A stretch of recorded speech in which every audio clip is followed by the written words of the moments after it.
Merry Christmas, YouTube! Hope you all enjoyed your Yule logs and whatnot.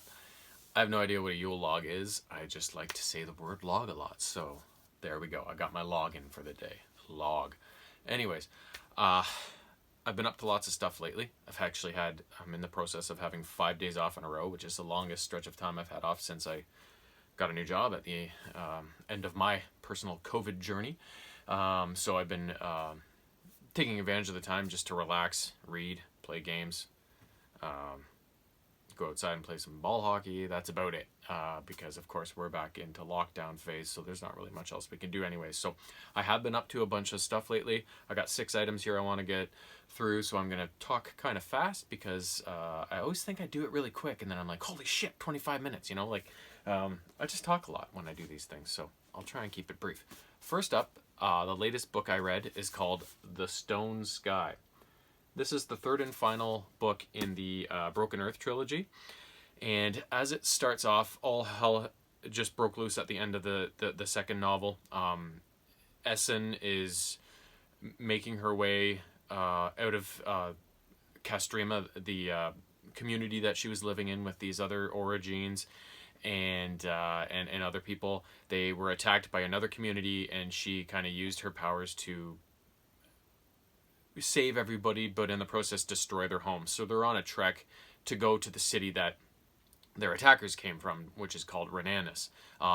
But she's wanting to leave the group because she wants to go find her daughter Nassin. And that's where the other part of the story focuses on, is Nassin, who killed her father right at the end of the last book as he wanted to do her in for her orogenic powers.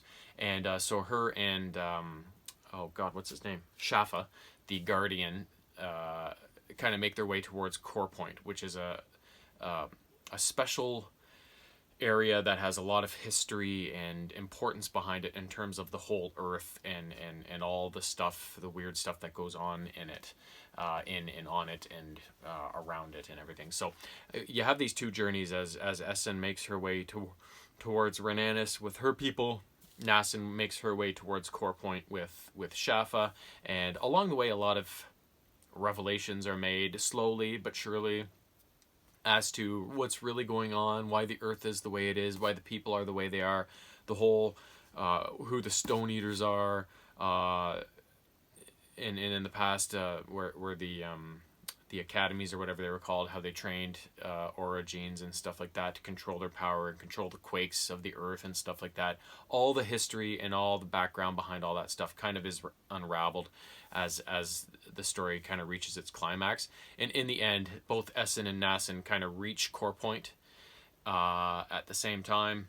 Well, actually, Nassin gets there a bit beforehand, but she's trying to nurse Shafa back to health, who's super injured, so she doesn't really get on with things. But they both want to get to Core Point and do something to kind of set things right with the world. Only they want to do two different things. Essen wants to save the world and bring the moon back into orbit and stop all the quakes and all that sort of thing, whereas Nassin wants to destroy everything in order to save Shafa, who is basically like her new father. And so in the end, it's mother versus daughter, two different agendas, and and you'll just have to see how it plays out for yourself if you are interested in the series. It's a really good series. It's really weird, but I like weird. And in the end, you kind of understand what happens, but you also kind of don't. You don't really know what everything kind of means. There's still lots of mystery around it, I found, but I kind of like that as well. So that is that. Next up, we have 3 items in a row that are all related to each other, and the first one is Sharknado, the 4th Awakens. So, I love sci-fi movies. I love really good sci-fi movies like Star Wars, Aliens, that sort of thing. I also love really bad sci-fi movies. Like, these ones are meant to be bad. They're made for Sci-Fi Channel. They're horror comedies and so utterly ridiculous and bad that they're good, right? So, I own the first 2 Sharknadoes, 1 and 2, but I haven't seen 3. So this one, when it started, me and James watched it, and I was kind of not aware of how things were kind of ended in the 3rd movie. So basically in the 3rd movie, I guess, Finn and April, who are the main kind of couple in this film series that fight the Sharknadoes, were up on the moon, and that's where the kind of the journey in the third movie went. And April ended up being crushed in some wreckage as they came back to Earth, and they were saved.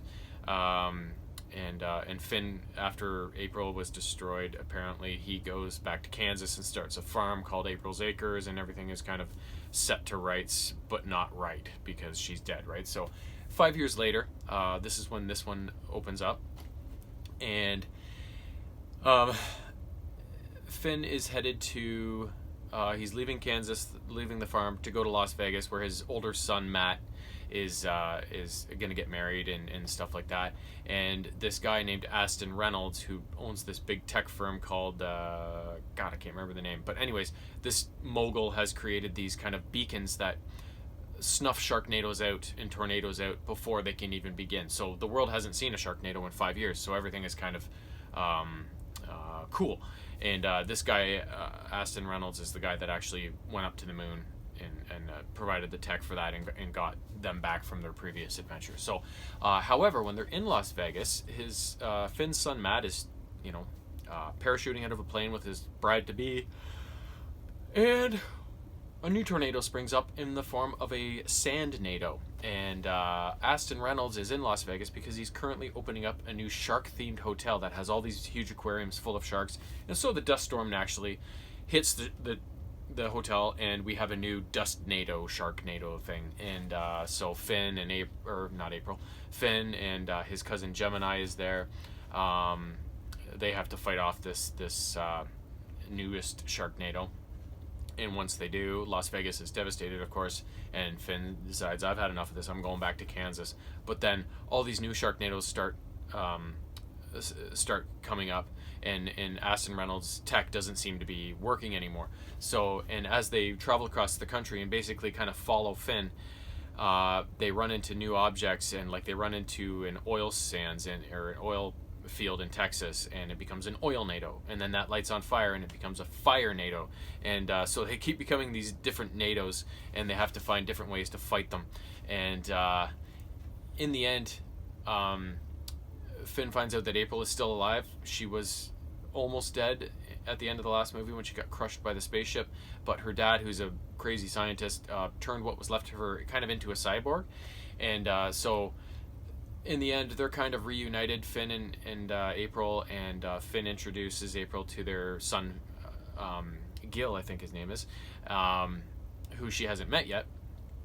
And then they continue on their adventure, and in the end, they kind of end up in Niagara Falls, and that's where I think it's become nuclear by then, the Sharknado. So it's gone through all these different phases, and now they have a nuclear Sharknado, and they have to find a way to finish it off in Niagara Falls. And but at the end of that sequence, when they finish it off in Niagara Falls, the Eiffel Tower gets flung all the way from Paris and lands by them, and Finn's friend Nova pops out and is like, yeah, this is a lot bigger problem than we thought it was. So apparently this thing's gone global, the Sharknado problem. So that leads into Sharknado 5, global swarming. So Finn, April, and Gil travel to England at the start of this to attend a NATO meeting addressing the state of these worldwide Sharknadoes that have started springing up again, and get their advice on it. But it doesn't take long before a Sharknado arrives in England and starts tearing Buckingham Castle apart, and Finn and April and Gil too are brought into the mix to help save England and defeat this Sharknado. And after this battle, Finn is called away by Nova, who is actually at Stonehenge, and is underneath Stonehenge, and finds this old kind of crypt that provides evidence that Sharknadoes have been around for a long, long time, back to ancient times, and ancient people found a way to defeat them. So they actually take this artifact from there, but removing the artifact actually kicks off even more Sharknadoes. and this item they take from the crypt or whatever it is actually a trans-dimensional teleporter sort of thing. So the Sharknadoes now serve as teleporters. So in the end, Finn and April end up having to enter these Sharknadoes and travel to different areas of the world after Gil gets caught in one and gets whisked away into other dimensions. And they're trying to basically catch up to Gil and get their son back by warping through these different Sharknadoes. And along the way, of course, they're defeating these Sharknadoes, so they end up going to Sydney, Australia, I think, and Tokyo. And then in the end, they kind of end up in Egypt, and they enter, I think it's a pyramid or something like that, and they find this mechanism that opens up this kind of big portal that sucks all the energy of the Sharknadoes back in, but it kind of backfires, and then it actually lets loose all the Sharknado energy, and the whole world is basically obliterated. Finn's the only one left. Nova's dead. His April's dead. Along the whole journey, Gil's already gone into another dimension, but everybody's dead. Finn's the only survivor. And then right at the end of the movie, this Hummer kind of comes out of nowhere, and there's a middle-aged guy in it, and the guy's like, "Hey, Dad." So the Sharknadoes end up actually being time travel at the end of the movie, so that's kind of where this one leaves off. It all makes no sense, but it's fantastic. So then in the last one, it's called The Last Sharknado, It's About Time. So in this one, it starts off with Finn being reunited with his middle-aged son Gil, who has gone back in time, and he now takes Finn back in time to prehistoric times, but you can only travel back in time kind of once or something like that, and then you disappear. So Finn actually ends up back in the Jurassic time or whatever, with kind of alone in this time machine. But he finds Nova there, he finds his friend Brian there, and he's like, "How are you guys here?" He finds April there, pre-cyborg, and he's like, "How did you guys get here?" And he's like, "Well, Gil's been going back in time and rescuing all of us right before we met our demise and all these other adventures." So then these four kind of warp ahead in time with the time machine and think that if we stop the very first Sharknado, we can alter the course of history and stop it from ever happening, and then everything will be hunky-dory when we get back to our own time, sort of thing. So that's kind of what they do, is they go through time and snuff out all of the Sharknadoes that happen in the earliest of years. So they start in prehistoric times, then they go to Camelot, and Finn, of course, wields Excalibur. Then they go to the Civil War, and then there's a couple of other stops that they make along the way as well. The Wild West, but over the course of these adventures, they find that they kind of alter time a little too much, and things don't work out just the way they were hoping, and they actually warp ahead to like the year 20,013 or something like that, and April's cyborg head got dropped at the bottom of the sea for 20,000 years or something like that, and it was rescued by a tech firm that developed it, and she was so angry at being abandoned and nobody came to get her that she developed into this uber evil mistress of robotics, and she has taken over the world and has all these fembots out there basically, and so then they have to navigate that adventure before they get back to their own time and kind of set things right. And in the end, it's like the Sharknadoes never happened. They do manage to do that, so they're back and wherever they are, California or whatever, I'm not sure where it is, but Finn is the owner of a bar, him and April are married, she's pregnant or whatever. Nova works at the bar, but she's going off to school to do something or something like that, so everything in the end works out and everybody's happy, and the Sharknadoes never happened. So like I said, the corniest movies you'll ever watch, but so good because of how bad they are. And they have lots of like B-list celebrities in them, like Hasselhoff appears in them, Gary Busey, Gilbert Gottfried's in all three of them, and he gets killed in all. Well, actually, he's in more than that, but these three that we just watched, he's in there. All sorts of people. Charo, like there's just people. Al Roker, like a lot of them have recurring roles, but there's just so many different. Seth Rollins, like a wrestler, like they have people from all over the place. Playing two of the Offspring, because there's usually an Offspring song in each movie, at least the later ones, and Dexter and Noodles from the Offspring are in it for little bit roles, so it's just the whole time you're watching like, okay, who are we going to see next, so it's just a really cool series of movies that's just like completely turn your brain off, but just enjoy the stupid ridiculousness of it and the bad effects and the bad acting and everything about it, because it's amazing for how bad it is. So next up, couple game completions to finish this off. First one on the PS3, Dead Island. which I got super addicted to. This was one of the first ones I bought for the PS3 when I got it used at Game Cycle a number of years ago. It was only $1. In Dead Island, it takes place on the island of Banoi, which is in Papua New Guinea, which is off the coast of Australia. And it takes place at the Royal Palms Resort, I believe it's called, which is like a luxury resort that attracts all sorts of high-profile clientele, like celebrities and such. And it's just like basically a party place, you know? The island also, off the shore, hosts a maximum security prison that hosts like some of the most nefarious criminals from around the world. And basically, there's a night of partying going on at the Royal Palms Resort, and you see some movies being played, and all of a sudden, zombies attack. Right, all the people are starting to turn into zombies and are attacking all the other guests and staff and shit like that. And your character kind of, you see him or her go to bed and pass out, and they survive the night. And kind of wake up in the morning to this voice in the hotel that's telling you, okay, you got to get out of there. There's a zombie attack. There's a virus going on. You got to get out of there. Follow my instructions, right? So this voice kind of leads you out of your hotel room, and you basically have to navigate this island with a whole whack of zombies on your ass the whole time. You get to pick from 4 characters. The rapper Sam B, who's performing the night before at the resort. Logan, who's like a professional football player. This Xian, I guess her name is. I don't know how to pronounce it, but she's like a spy for the Chinese military or something like that. And then another girl, I forget her name, who's like a former cop. So you get to pick your character at the start of the game. I picked Sam B. And then from that point onwards, it's basically just survival on this island and getting off the island. And you're kind of guided by this voice along the way, but you meet other survivors along the way who help influence your decisions and what you want to do. And you basically, you have the main story mission as you go along, and you collect weapons and ammo and items along the way.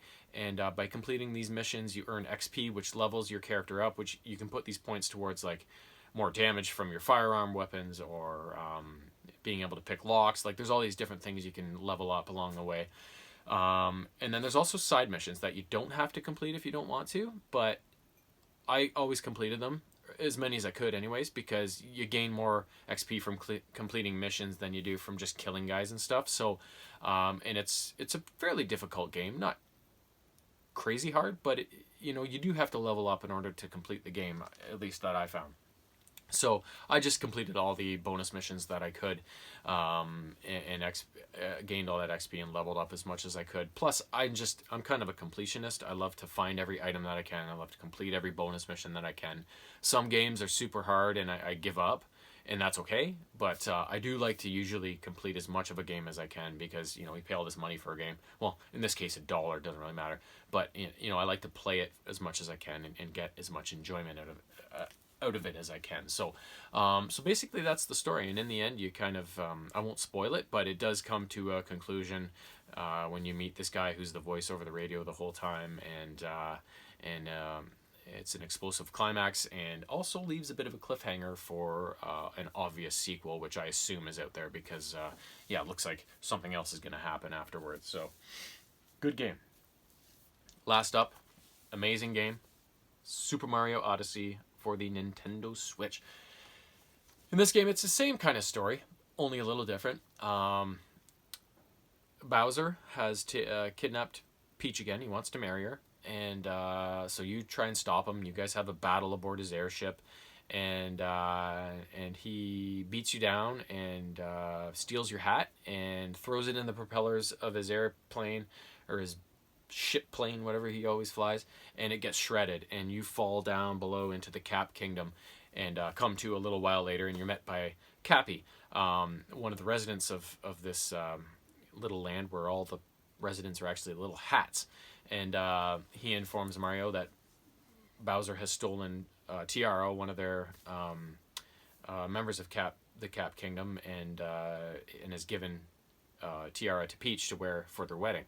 And Cappy's like, I'll help you out. You lost your hat, I'll become your hat. So Cappy is now your hat, and you can do different things with him. You can throw him at an enemy, and then you then become that enemy sort of thing. So you can use their abilities.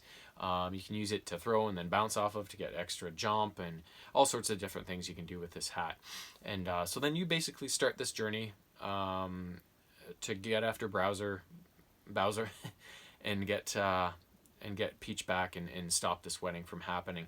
And so to do so, Cappy takes you into this neighboring kingdom where you find this weird airship called the Odyssey, and that's what you take to go to these different locations in pursuit of Bowser. And Bowser is stopping at all these different kingdoms to gain items for his wedding. Like he gets this wedding dress in the Seaside Kingdom or whatever it is, a cake I believe he gets somewhere. So he's getting all these things. So you're kind of following his trail, and along the way you battle his Broodals, which are these rabbit-looking characters that are kind of his wedding planners and helping him out along the way. And so they're kind of the mini bosses you fight along the way before you face Bowser in the end. And you actually have a mid game battle with Bowser as well. But yeah, so it's just this really cool game. And in each kingdom, you have to find enough power moons to keep the Odyssey powered up and get it back to full strength as you finally, in the end, get to the moon, which is where, after Bowser's Kingdom, that's where kind of the plot takes you, and that's where the final battle unfolds on the moon. So there's a lot of fun little almost mini games or mini challenges along the way.